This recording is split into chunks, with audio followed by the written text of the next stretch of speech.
जितना महाराज ने हमारे क्षेत्र में काम करे किसी ने नहीं करा है। भारतीय जनता पार्टी में ऐसी कोई चीज नहीं है जो मिल ना रही हो। महाराज कम से कम 3 और 4 लाख मतों से जीतेंगे मैम।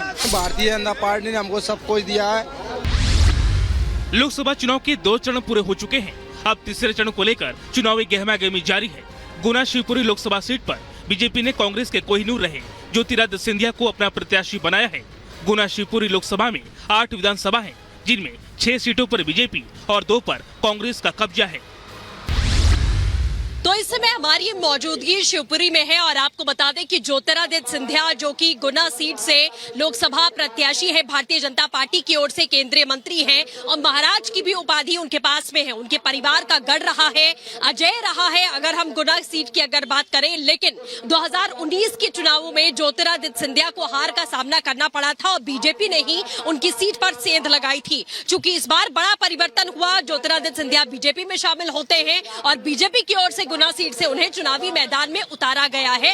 ये परिवर्तन देखने को मिला है और इस वक्त ये तमाम लोग यहाँ पर जो आम लोग हैं वो जुटे हुए हैं हमारे साथ में। उनसे जानेंगे, समझेंगे कि आखिरकार क्या समीकरण वो देख पा रहे हैं और क्या लग रहा है कि कौन जीतेगा। सर, सबसे पहले आपसे बात करते हैं। भगवा रंग का कुर्ता आपने धारण किया है, राम में कहा जा रहा है पूरा देश हो गया है, लेकिन अगर गुना की बात करें तो क्या महाराज जीत रहे हैं?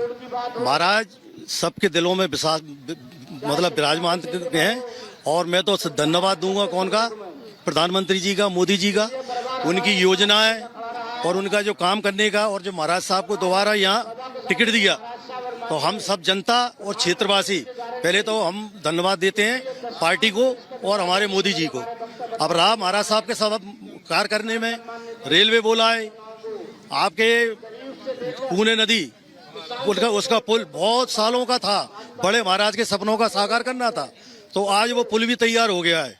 जितनी भी ऊर्जा के टाइम पे बहुत ऊर्जा, दूरदर्शन में इतना काम की, ITI आपके स्कूल है, आपके तो ये इतने कार्य किए हैं कि मैं गिना नहीं सकता। एक्सेस है, महाराज से बातचीत हो जाती है, मुलाकात हो जाती है ना। वो महाराज साहब से बढ़िया मुलाकात होती है। कल ही मिले थे हम तो महाराज साहब से। महाराज साहब बहुत अच्छे। मुद्दे क्या क्या होने वाले हैं सर, क्या लग रहा है किन मुद्दों को लेकर आप लोग वोट करेंगे? खाली मोदी या महाराज साहब के चेहरे पर, या फिर क्या मुद्दा है? महाराज साहब को भी मोदी जी के मुद्दे से, महाराज साहब के मुद्दे से, इतना महाराज ने हमारे क्षेत्र में काम करे किसी ने नहीं करा है और महाराज जैसा ही नेता हमें जहाँ चाहिए। मध्य प्रदेश में 4 चरणों में लोकसभा चुनाव हो रहे हैं और तीसरे चरण में मध्य प्रदेश की हाई प्रोफाइल गुना सीट पर 7 मई को वोट डाले जाएंगे। क्या लग रहा है, योजनाओं का लाभ मिल रहा है? मुद्दे क्या हैं? किन मुद्दों को लेकर आप लोग वोट करने वाले हैं? नहीं मैडम जी, हर एक योजना का लाभ मिल रहा है, टाइम पे मिलता है, कुछ का मिलता है, कुछ नहीं मिल पाता है। कभी ये बात है नहीं मिल पाता है को लेकर क्या कहेंगे आप? सब प्रशासन सरकार है भी कचू खा जाते हैं बीच में। कचू है जो पंचायत में वो मिल जाते। कुछ फैक्टर है बीच में, कुछ फैक्टर है जैसे लग रहा है, कुछ बीच में है क्या खाने वाने वाले? मैडम ऐसा कोई बात नहीं है, अपन किसी के पास जाएंगे नहीं तो अपन कौन कैसे मिलेगा। और भारतीय जनता पार्टी में ऐसी कोई चीज नहीं है जो मिल ना रही हो। आप गेहूं ले लो, कुटी ले लो, प्रधानमंत्री जोन सी भी चीज, आयुष्मान कार्ड ले लो, मैडम अपन गिनाते गिनाते बहुत दिन हो जाएंगे। अपन इतनी स्कीम चल रही है और गरीब परिवार चल। मैडम एक घर में देखो, ऐसे एक बाप, 2 बेटे, 2 बहू, 1 मम्मी, तो 6 ने 3 नहीं तो लाडली बहना की 12,500 मिल रहा है और 3 ने भी नहीं 2-2 हजार मिल रहा है। तो मैडम करीबन 8,000-9,000 रुपये महीना एक घर में रुपया आ रहा है। भारतीय जनता पार्टी की जो स्कीम है, मैं लाभ तो हर एक को मिल ही रहा है मैडम। बाकी मेरा यूथ का मुद्दा जो है, राम मंदिर, धारा 370 और मोदी जी जिस प्रकार से देश को चला रहे हैं, तो यूथ पूरा मोदी जी के साथ है। लेकिन कांग्रेस पार्टी मल्लिकार्जुन खड़गे कह रहे हैं 370 का MP राजस्थान उत्तर प्रदेश में क्या काम है, 370 का काम कश्मीर में है, वहाँ बात बता देता हूँ। 370 देश का मुद्दा है, ना कि किसी प्रदेश का। प्रदेश तो सभी देश में आते हैं ना, सभी मेन देश का मुद्दा है। मैं मध्य प्रदेश में रहता हूँ तो क्या मैं देश को नहीं देखूंगा? देश पहले है मेरे लिए, तो मैं तो देश के लिए 370 देखूंगा ना। प्रदेश नहीं है मैडम, प्रदेश तो देश में ही आते हैं ना, मेन देश है हमारे लिए, तो देश को बोलेंगे हम। तो ये यूथ का मुद्दा है। आप लोग भाई साहब बताइएगा, क्या लग रहा है कि महाराज जी मतलब इस बार कितने मतों से जीतेंगे? क्या लग रहा है? महाराज कम से कम 3 और 4 लाख मतों से जीतेंगे मैम, क्योंकि जो काम किए भारतीय जनता पार्टी ने कांग्रेस ने 70 साल में काम नहीं किए, वो हमारी भारतीय जनता पार्टी की सरकार ने 10 साल में काम किए। इतने रिकॉर्ड तोड़ काम किए, गरीब से लेके किसान मजदूर सबको बिल्कुल जो भी लाभ है उनको मिले हैं।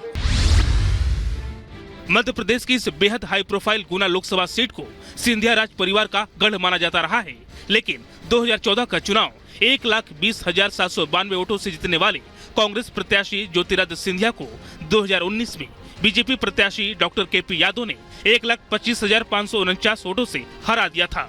14 बार लगातार अजय रहने वाले सिंधिया परिवार के किसी प्रत्याशी की गुना शिवपुरी में यह पहली हार थी।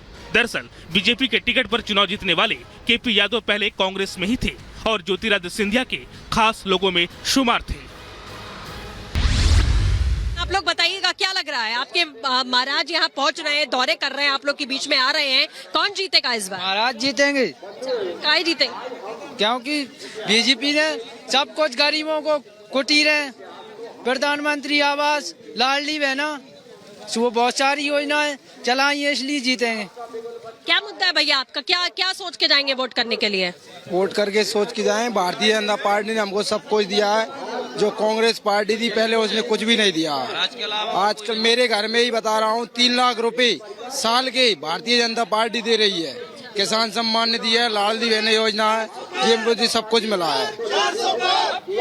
और इतने में ही मेरे को और मेरे भाई को कुटी भी आई है। हाँ, आप लाभार्थी भी हैं? हाँ। क्या लग रहा है सर, क्या महाराज जीतेंगे या फिर कांग्रेस पार्टी ने जो दाव खेला है इस बार फिर से एक यादव कैंडिडेट को उतारा है जो कि पहले बीजेपी में ही थे, क्या लग रहा है? आपकी महाराज दोबारा जीतेंगे और बहुत अच्छे वोटों जीतेंगे, क्योंकि महाराज का जो काम करने का तरीका है ना, वो कोई और नेताओं में नहीं है। युवा है, अच्छे जोश है उनमें, जनता के बीच में आते हैं, जनता की योजनाओं को गिनाते हैं।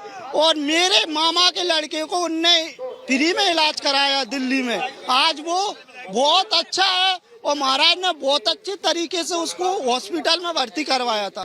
मेरे मामा जी के लड़के को मैं दिल्ली ले गया था तो महाराज ने सब काम छोड़ के उसको एडमिट करवाया था और आज वो अच्छा है।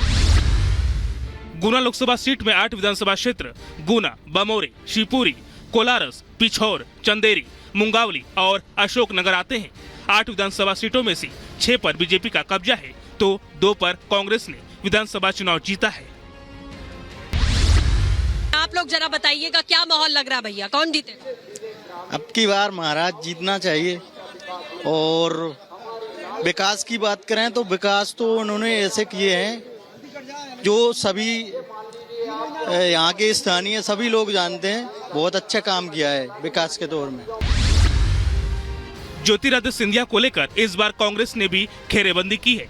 कांग्रेस ने गुना सीट पर राव यादवेंद्र सिंह यादव को उतारा है। यादवेंद्र सिंह का नाता मुंगावली के उस परिवार से है जो सिंधिया का परंपरागत प्रतिद्वंदी रहा है। तो विकास की बात करती हुई यहाँ की जनता दिखाई दे रही है। जनता कह रही है कि महाराज जो है वो लगातार लोगों की मदद करते हुए नजर आए हैं और इसी के साथ में उनका ये भी साफ तौर पर कहना है कि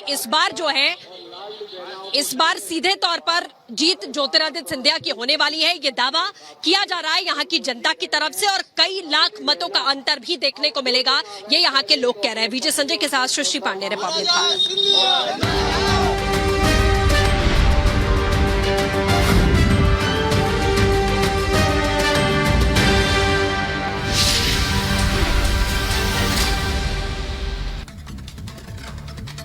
शिवपुरी की जनता क्या कह रही थी ये हमने आपको बताया। इधर 24 के चुनावी प्रचार में आज कई दिग्गज नेता जो हैं वो चुनावी जनसभा करने वाले हैं। 1 मिनट में आपको पूरी खबर दिखाते हैं।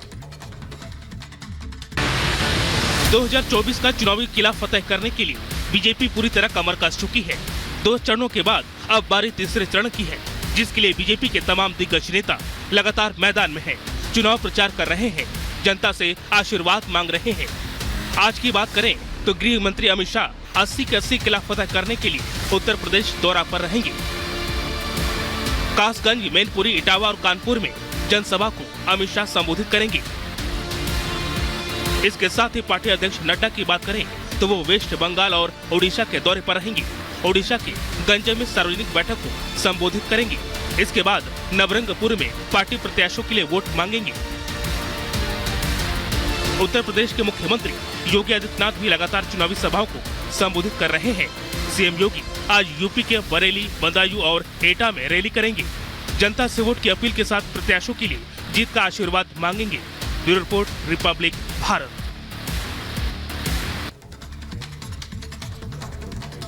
और इधर बीजेपी ने मुंबई उत्तर मध्य सीट से पूनम महाजन का टिकट काटकर उज्जवल निकम को दिया है। 1 मिनट में आपको पूरी खबर दिखाते हैं। लोकसभा चुनाव में बीजेपी ने एक एक कर कई दिग्गजों का टिकट काटकर नए चेहरे को जगह दी है।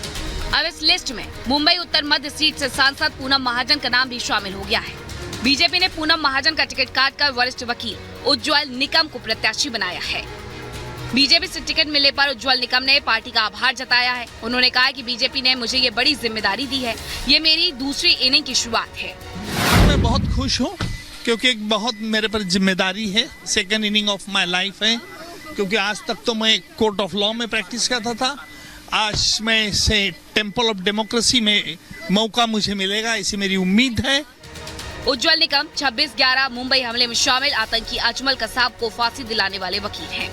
यही वजह है कि बीजेपी ने उन्हें टिकट देकर राजनीति में नई पारी की शुरुआत करा दी है। अब उज्जवल निकम मुंबई उत्तर मध्य सीट जीतकर बीजेपी के खाते में डाल पाएंगे, ये तो 4 जून को ही साफ हो पाएगा। Bureau report, Republic Bharat.